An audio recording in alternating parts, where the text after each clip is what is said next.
Bonjour et bienvenue sur la chaîne de BMS. Nous nous retrouvons aujourd'hui pour vous parler d'ostéopathie ainsi que de notre nouvelle formation. En ostéopathie, les modèles théoriques centrés sur la recherche manuelle de dysfonction ont montré leurs limites lors de leur évaluation scientifique. Selon cette approche cyclique décrite par Thomas Kuhn, qui explique la dynamique des sciences selon un point de vue non plus uniquement cognitif, mais tenant compte également des facteurs sociaux, une révolution scientifique semble nécessaire pour introduire un nouveau modèle et faire en sorte que les ostéopathes puissent mieux expliquer les spécificités de leur travail grâce aux outils scientifiques d'aujourd'hui.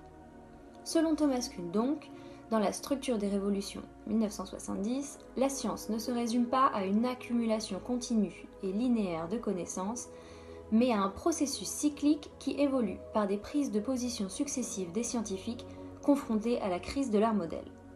Lorsque ces derniers sont considérés comme obsolètes du fait de leur inefficacité, une nouvelle vision du modèle émerge alors pour remplacer l'autre, permettant de retrouver une unité de pensée stable autour d'un nouveau cadre théorique consensuel et plus actuel, avant que ce cycle ne se répète.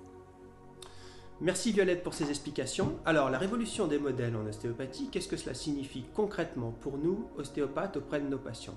Ce que nous sommes allés faire, c'est aller regarder ce que les scientifiques avaient proposé pour décrire les médecines traditionnelles. Et c'est plus particulièrement dans le domaine des neurosciences des perceptions, c'est-à-dire comment le cerveau intègre les informations en provenance de l'interoception, de la proprioception et de l'extéroception, qui nous permettent de décrire beaucoup mieux ce que l'on fait en ostéopathie. L'avantage également de ce modèle, c'est que cela nous ramène directement aux origines de l'ostéopathie, puisque Andrew Taylor Still lui-même avait été exposé à ces différentes influences de médecine traditionnelle.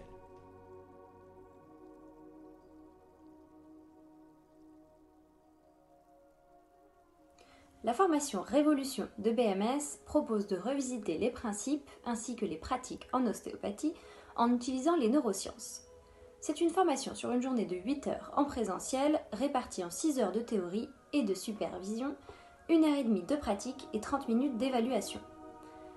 Nous commencerons en matinée par vous interroger sur vos attentes, puis nous vous présenterons les objectifs de la formation.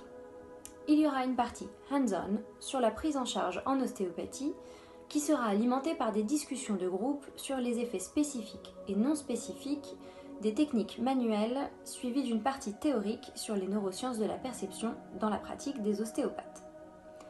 Dans la même continuité, vous pourrez expérimenter ces nouveaux horizons grâce à une approche Evidence Informed Practice, EIP, des techniques manuelles interoceptives et proprioceptives lors d'une session pratique suivie de notre supervision professionnelle concernant les spécificités de la prise en charge ostéopathique. Viendra ensuite une partie hands-off de la prise en charge en ostéopathie, alimentée aussi par un groupe de discussion sur les principes de l'ostéopathie au XXIe siècle et les questions que cela soulève. À la suite de ces discussions viendra la partie théorique sur les neurosciences de la douleur dans la pratique des ostéopathes. Et puisque notre métier est centré sur la personne, vous pourrez mettre tout cela en pratique au cours d'une session centrée sur l'approche EIP des douleurs musculo-squelettiques avec mise en situation clinique suivie d'une supervision professionnelle sur la spécificité de la prise en charge en ostéopathie. Enfin, vous pourrez valider votre formation par un QCM, questionnaire à choix multiples.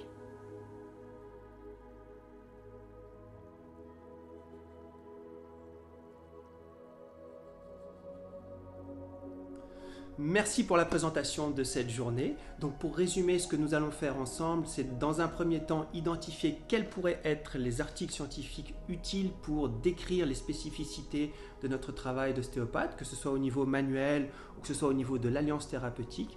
Et il y aura également des ateliers pratiques, évidemment, pour que vous puissiez expérimenter par vous-même, notamment au travers de l'influence de l'attitude thérapeutique, par rapport à ces nouveaux modèles qui sont basés sur les neurosciences des perceptions. Merci Raphaël pour ces précieuses informations. L'équipe de BMS vous dit à très vite pour le prochain cycle et restez connectés.